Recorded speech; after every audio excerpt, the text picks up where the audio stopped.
أعوذ بالله من الشيطان الرجيم بسم الله الرحمن الرحيم الحمد لله رب العالمين الحمد لله نحمده ونستعينه ونستغفره ونعوذ بالله من شرور أنفسنا ومن سيئات أعمالنا من يهده الله فلا مضل له ومن يضلل فلا هادي له ونشهد أن لا إله إلا الله وحده لا شريك له ونشهد أن سيدنا حبيبنا محمدا عبده ورسوله أرسله بالحق بشيرا ونذيرا وداعيا إلى الله بإذنه وسراجا منيرا أما بعد.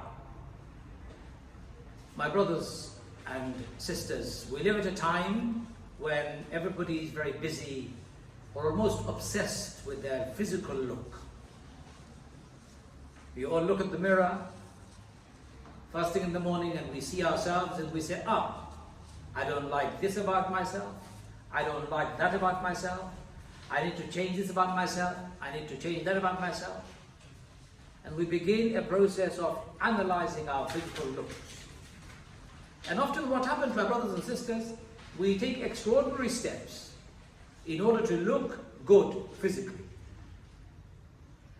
To look good physically, what do you have to do? You have to be watchful of your diet and you have to exercise. Two very simple disciplines.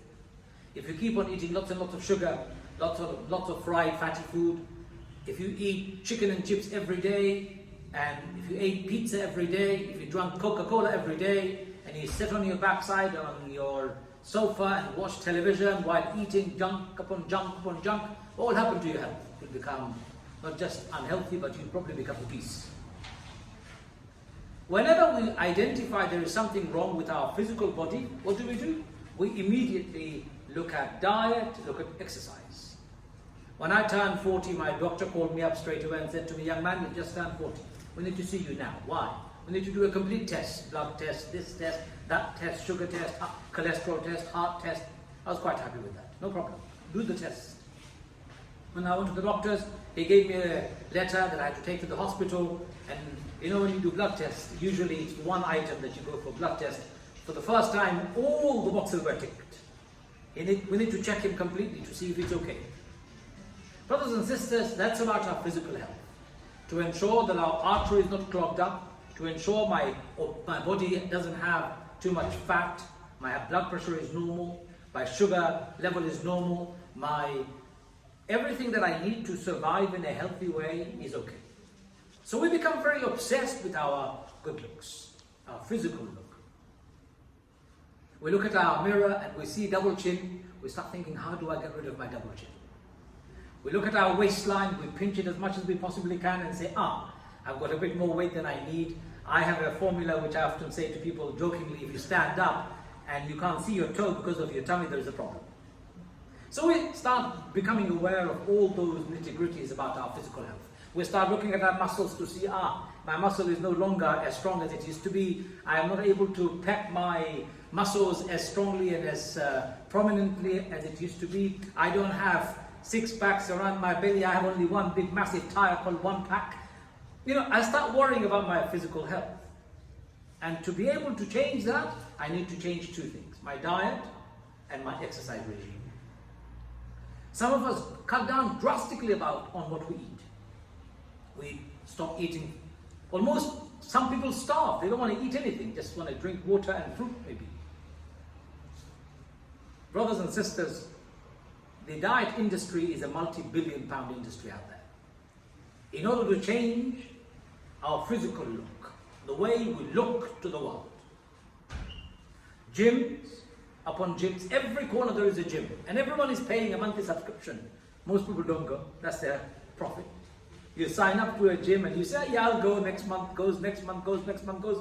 You've been paying for the last 10 years, £45 a month or £30 a month or £12 a month, depends on which gym you go to, right? Some of you go to the high-end gyms, LA Fitness, £45 a month perhaps, and go to Easy Gym, £10 a month. It doesn't matter which gym you sign up to. Ultimately, your objective is the same, is to be able to shape your body to a particular way it looks. It's called physical look. It's also a multi-billion pound industry. The physical industry, the gym, industry isn't only selling you the exercise and the machines, but it also sells you food, supplements that you can take. Protein supplement to be able to bulk up your muscles. Muscle bulking vitamins, they call it. Extra supplements to look bigger and bigger. I've seen people smaller than me, after 6 months suddenly they're, mashallah, incredible Hulk type of a body they have. What have they been doing? They've been, brother, I've been going to the gym and I've been pumping muscles and I've been taking extra supplements and look at my body. Brothers and sisters, I'm not going to complain. If that's the body you like, may Allah bless you and keep it like that, inshallah. But there's an obsession in our society around the way we physically look. Who doesn't want to look good? Brother or sister. If as much as your husband or your wife turns around and says you're fat, you will have sleepless nights thinking, oh my God, my husband doesn't like me anymore. I've got too much weight, I need to lose it. I get sisters complaining to me all the time. Sometimes apparently brothers don't care. Their belly is so big, it doesn't matter. Brothers and sisters, while in Islam we must look after our body, but there is no obsession to be developed as a consequence of our fear and our anxieties. If we take a healthy approach to life, we won't be obese. In Islam, you should not be obese. But that's not what I'm talking about. I'm not talking about obesity today. I'm talking about something different, and I'm thinking, you're wondering, what is he talking about? I'm talking about physical looks, yes, but something missing in our conversation. What do you need to become spiritually fit, not just physically fit? Physical fitness is important, but what do you do to be spiritually fit? What do you need to be spiritually fit? Number one, you need to have knowledge. More and more knowledgeable you are, more spiritually fit you become. And I'm not talking about any ordinary knowledge. I'm not talking about the knowledge of the material. I'm not talking about secular knowledge. I'm talking about a wholesome knowledge. Everything that you learn must contain a spiritual reference to it. Whether you are a physicist, whether you are an atomic scientist, whether you are a gynecologist, whether you are a mechanic, whether you are a surgeon, whether you are a psychologist or a teacher, doesn't matter what level of knowledge you gain, as long as your knowledge has some connection with spirituality, you are giving your spiritual fitness a boost. Without spiritual boost to your being, you are empty, running on the empty. It's like a car. How long will you run without petrol? In fact, even if you fill it up with petrol, how long would you run without water? In fact, if you fill it up with water, how long would you run without engine oil? Each and every component must be fixed and filled, and they should be running in optimum to give you the maximum output in your car. If they don't, you're in trouble. Your being is the same. How long are you going to be running on physical looks alone? 6 packs won't take you to Jannah. 6 packs won't save you from the hellfire. 6 packs won't give you contentment of your heart. 6 packs won't give you true happiness. 6 packs will give you 6 packs. And after 6 months, 6 packs will disappear, just like it came. As you age, your muscles wither away and your skin sag. No matter how much you try, you cannot get that 6-pack again. We all waste a lot of time looking after our physical body, but we do not invest in our spiritual fitness. We are physically fit, maybe, spiritually most unfit. So first principle of spiritual fitness is knowledge. And not any junk that you can pick up. I picked up a book the other day and I saw this book on the shelf and I said I'm going to read it. I picked it up and I read it. It was a Bengali book and I can fortunately read Bangla, so I started reading it. And it was about the life of the Prophet of Allah sallallahu alaihi wasallam. And it was full of superstitious mumbo jumbo. I have been written for a mumbo jumbo community out there who would buy these kind of books and they would look at these books and not know that they're reading rubbish, not the true life of the Prophet of Allah sallallahu alaihi wasallam. So when you read books, when you pick up books, it can't be filled with mumbo jumbo. It has to be authentic knowledge, true knowledge of spirituality. If you pick up a book of physics, if you pick up a book of medicine, and if it doesn't contain scientific facts, you won't even be allowed to use that book for your academic studies. And yet when it comes to Islam, you think any book is acceptable? You think any book is admissible? No. Books must be authenticated, referred to the Quran and the Sunnah, must be vetted and verified by established good scholars. It's only then a book of this nature will give you spiritual boost. So first thing you need is knowledge. What do you need second after knowledge? is fahm, understanding. There are many people who read books, carry books in their bookshelves, they have books in their phone, they have books in their iPad, they've got books in their computer, they've got books everywhere. But none of those books have gone into their heart. None of those books have transformed their lives and their character. They're like a donkey carrying a lot of load, not understanding what they're carrying. Does a donkey understand what it is carrying?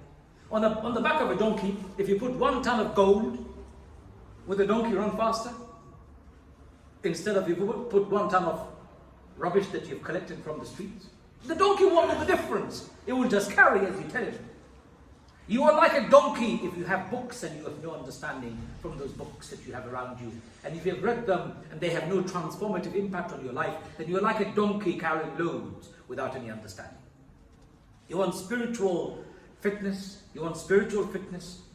Understanding is essential. And Allah Azza wa Jal says, He gives knowledge. وَمَا أُوتِيتُم مِّنَ الْعِلْمِ إِلَّا قَلِيلًا. I give you knowledge but very little. And even that very little knowledge that we have, my brothers and sisters, if we don't have understanding, we are lost. And He says, I give true understanding and wisdom to whom we like. And we deprive those who don't deserve to have depth of knowledge. And when you open up your heart, wanting to learn, Allah will fill it up with wisdom. Allah will fill it up with knowledge. That's why understanding is essential. So ilm, spiritual boost. You want spiritual fitness? Ilm, knowledge. Number 2, fahm, understanding. Number 3, amal, action. You have all those knowledge and all those understandings, alhamdulillah. And if you don't practice it, what is the point of all those books that you've read, all the hours you've wasted or have spent in understanding, but you, in your life, don't put it in practice? What's the point of it all, my brothers and my sisters? Understanding is important, but what good is understanding if you can't practice it? Knowledge, understanding, and practice. 3 golden rules of spiritual fitness. Knowledge, understanding, and practice. Let me explain a bit more about action, practicing what we learn. Allah says in the Quran, He says, all those who believe, why do you say what you don't do? يا أيها الذين آمنوا لما تقولون ما لا تفعلون كبر مقتا عند الله أن تقولوا ما لا تفعلون. Why do you say that you don't do? In other words, if you have knowledge and you start talking about knowledge but you don't practice it in your life, Allah Azza wa Jal says it is absolutely useless. Allah truly hates those who say one thing and do something very different. So the knowledge that you've learned and understood, and the knowledge that you're discussing with other people, if you can't practice it, that knowledge is useless. In fact, in the eyes of Allah, it's most hateful. It's most hateful. So practicing it is everything that you preach, you must practice. The other day, a brother came to me and said, Assalamu alaikum, wa alaikum assalam, it's Eid day, let's shake hands. I said, no brother, I've been preaching from this pulpit every day since COVID-19, no shaking hands. I can't be breaking my promises. He goes, nobody's going to see you. I said, Allah will see me. I've made a promise. I have to be practicing what I preach. On Eid day, my cousins, I did not give them hugs because I've been telling you not to give hugs to one another. My first cousins, I know them very well. We're not in the same family. We met in a park from a social distance space. I said, I'm really sorry. I'm not going to be able to give you hugs. In fact, my own brother who lives in a different house, I did not give him a hug because I've been preaching here not to give you hugs, not to give each other hugs. You must practice what you preach, and you must practice what you know. If you do not practice what you know, then on the day of judgment, your knowledge will become an enemy, and it will stand against you, saying, Ya Allah, I was known to him, but he did not practice me. My brothers and sisters, physical fitness is important. I'm not denigrating that at all. Please remain physically fit. Eat less, eat healthy, exercise, walk, cycle, do running, whatever you do. If you become obsessed with it, that's a problem. Don't become obsessed with it. But don't neglect the spiritual fitness that you need to survive this world and survive the hereafter. Without spiritual fitness on the day of judgment, your physical body will absolutely be no use. You know, when we die, our body is buried under the ground. No matter how many packs you have, the same worms, the same maggots, same insects, same creatures of this earth will eat your flesh and tear away from your skin, your vein, your muscles and the fiber that makes your body, and they will eat it, and it will become part of their waste product, part of the animal's feces will be your body, and the earth will consume it. Doesn't matter how beautiful you look, doesn't matter how strong you are, doesn't matter how many muscles you have, you become part of the same earth like everybody else. Investment in your body, important but not obsessive. But investment in your spiritual well-being and spiritual fitness is essential part of survival. On the Day of Judgment, we'll all rise. Aisha radiallahu anha said, Ya Rasulullah, we'll have been buried in our graves for so many thousands of years. When we rise, surely we'll be naked, we'll have no clothes. Will we not be embarrassed? Prophet of Allah sallallahu alayhi wa sallam said, Ya Aisha, on that day, يَوْمَ يَفِرُّ الْمَرْءُ مِنْ أَخِيهِ وَأُمِّهِ وَأَبِيهِ وَصَاحِبَتِهِ وَبَنِيهِ لِكُلِّ امْرِئٍ مِّنْهُمْ يَوْمَئِذٍ شَأْنٌ يُغْنِيهِ وُجُوهٌ يَوْمَئِذٍ مُسْفِرَةٌ ضَاحِكَةٌ مُسْتَبْشِرَةٌ وَوُجُوهٌ يَوْمَئِذٍ عَلَيْهَا غَبَرَةٌ تَرْهَقُهَا قَتَرَةٌ أُولَئِكَ هُمُ الْكَفَرَةُ الْفَجَرَةُ. On that day, everyone will be preoccupied with their own selves. يَوْمَ يَفِرُّ الْمَرْءُ مِنْ أَخِيهِ. A person will flee from his brother. وَأُمِّهِ وَأَبِيهِ. From mother and father. وَصَاحِبَتِهِ وَبَنِيهِ. From his family and his children. لِكُلِّ امْرِئٍ مِّنْهُمْ يَوْمَئِذٍ شَأْنٌ يُغْنِيهِ. Everyone will be preoccupied on that day. So preoccupied, Aisha, Rasulullah said, so preoccupied, Ya Aisha, that humanity will not even remember that they're naked. Nobody will even realize that they're naked. Just imagine the state of anxiety, state of fear, state of worry, state of play on the Day of Judgment, that you will not even realize you're naked and you're walking around wanting for the Day of Judgment to begin. You won't even realize.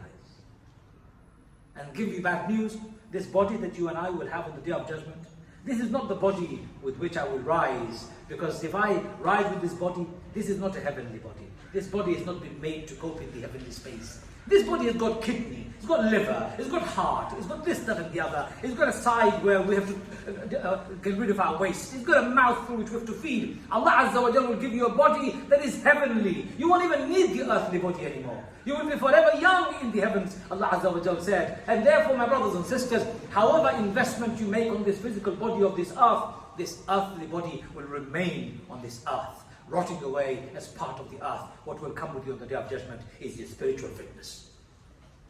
The Day of Judgment will come with you is your spiritual fitness. Did this person understand Islam? Did this person know Islam? Did this person understand Islam? And did this person practice Islam in their life? Those are the things that will appear on the Day of Judgment with you, no matter what body you have. Whether you have no legs or 2 legs or even 5 legs, doesn't matter. Whatever you have, what will come for your aid will be your knowledge, your understanding, and most importantly, your action. Would you like to spend more time in your spiritual fitness or physical fitness? The case is open, and I give it to you. I leave it in your hand to decide which way you want to go. Remember, a clever and smart investor invests in a place where the return is huge and infinite. And Allah has promised an infinite return in the hereafter if you invest in the right place. May Allah give us the strength to be able to invest in the right place, in the right way. And may Allah make us all focus for the hereafter and successful in this world and in the hereafter. Wa akhir da'wana and alhamdulillahi rabbil alamin.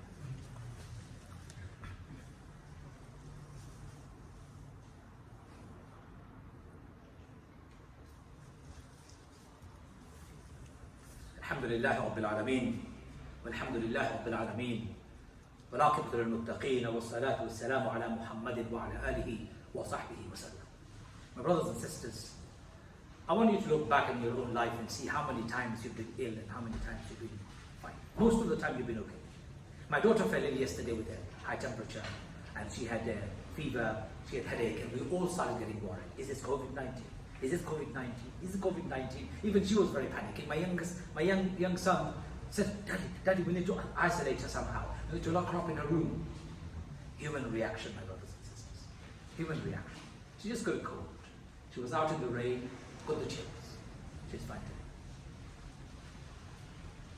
All the time that you spend in looking after your physical body, even if you spend 1/10 of it in looking after your spirituality, you'll be better. You'll be fine. You'll be happier. قَدْ أَفْلَحَ مَنْ زَكَّاهَا وَقَدْ خَابَ مَنْ دَسَّاهَا. Allah Azza wa Jalla says, there is a soul, the way you are, the way it is supposed to be. If you don't invest in it, you are the loser. And if you invest in it, you find true happiness. If you invest in your spiritual being, you find true happiness. You want happiness? It doesn't come with material clothes. It doesn't come with chiseled body. It doesn't come with pumping irons. It doesn't come with the gym. No, it comes with spiritual contentment. It comes with spiritual contentment. And spiritual contentment, when your body, my brothers and sisters, when your body is spiritually sound, do you know what it does? When your body is spiritually sound, do you know what it does? Ala bi dhikrillahi tatma'innul qulub. It is always remembering Allah. Allahu Akbar. It is always remembering Allah. In walking, remembering Allah. Sitting down, remembering Allah. Lying down, remembering Allah. Shopping, remembering Allah. Talking to people, remembering Allah. Remembering Allah. قِيَامًا وَقُعُودًا وَعَلَى جُنُوبِهِمْ. They're standing and they're lying down. They're always remembering Allah. وَإِذَا تُلِيَتْ عَلَيْهِمْ آيَاتُهُ زَادَتْهُمْ إِيمَانًا وَعَلَى رَبِّهِمْ يَتَوَكَّلُونَ. And when Allah's name is rehearsed in front of them, their iman increases because they have received, they have attained true spiritual fitness, because their heart, their being, every single fiber of their body is in sync with themselves. And they're saying, Subhanallah, Allahu Akbar, Alhamdulillah. They're doing dhikr of Allah consciously and unconsciously. That's when you become spiritually, truly fit. I'm afraid I don't have a spiritual BMI index for you. Body mass index, I don't have one for you. I don't have optimum weight for your spiritual fitness. I don't have a way to measure your spiritual fitness except you, and Allah is the only one who knows. You're the only who knows. You know and Allah knows. You know whether you're spiritually fit or not. You do. You do. Because if your eyes long for haram, if your mind longs for haram, if your hands long for haram, if your heart longs for haram, something has gone wrong with your spiritual fitness. A man came to an Imam and said, "Yeah, Imam, I pray 5 times a day. I do everything right, but I can't stop going to the cinema." The Imam said, "No problem, carry on. Your whole body is Muslim except your eyes. Try and make your eyes a Muslim." The man went and thought. That's all he thought. Went and thought. Every time he went to the cinema, he remembered the Imam's words. He needs to make his eyes Muslim. What does it mean? Eventually he understood.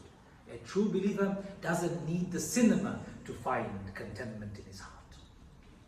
A true believer doesn't need to listen to the music made by human to find contentment in his heart. A true believer doesn't need to go to the gym and pump irons to feel spiritually fit. A true believer doesn't. Though he may or she may go to the gym, though he may entertain himself or herself in halal films, or he may or she may listen to halal songs and entertainment, that is not the sole way of finding contentment. Because the best contentment is the dhikr of Allah. Ala bi dhikrillahi tatma'innul qulub. Tatma'innul qulub. Ala bi dhikrillahi tatma'innul qulub. Ala bi dhikrillahi tatma'innul qulub. If you want contentment, get your heart and your soul, get your mind and your body to long for the names of Allah. Long for the names of Allah. When you are longing for it, you have attained to spiritual fitness. Ya Arhamar Rahimin, Ya Akram al-Akramin, forgive us, Ya Allah. Ya Allah, help us to become spiritually fit, Ya Allah. Ya Arhamar Rahimin, Ya Akram al-Akramin, turn our heart towards you, Ya Allah. Ya Muqallib al-Qulub, thabbit qulubana ala dinik. Ya Muqallib al-Qulub, thabbit qulubana ala dinik. Ya Muqallib al-Qulub, thabbit qulubana ala dinik. ربنا هب لنا من ازواجنا وذرياتنا قرة اعين واجعلنا للمتقين اماما. ربنا لا تزغ قلوبنا بعد إذ هديتنا وهب لنا من لدنك رحمة إنك أنت الوهاب. يا أرحم الراحمين, after you have guided us, don't allow our hearts to be misguided, Ya Rabb. Ya Arhamar Rahimin, protect us, Ya Allah. Make us spiritually fit, Ya Allah. Keep us healthy, Ya Arhamar Rahimin. Physically healthy and spiritually healthy, Ya Allah. Ya Akram al-Akramin, Ya Arhamar Rahimin. Free this ummah from all tyranny and troubles, Ya Allah. Free Al-Aqsa from occupation, Ya Rabb. Free Kashmir from occupation, Ya Allah. Free Iraq from the fitna, Ya Allah. Free Syria from the tyrants, Ya Allah. Free every part of the world that is in trouble, Ya Allah. Free Yemen from the wars and the troubles, Ya Allah. Free every part of this world that is in trouble, Ya Allah. Ya Arhamar Rahimin, restore on this earth peace and stability. Allahumma anta salam, minka salam, tabarakta rabbana wa ta'alayta ya zal jalali wal ikram. ربنا تقبل منا إنك أنت السميع العليم وتب علينا يا مولانا إنك أنت التواب الرحيم. وفد سبحان ربك رب العزة عما يصفون وسلام على المرسلين والحمد لله رب العالمين. أقم السلام.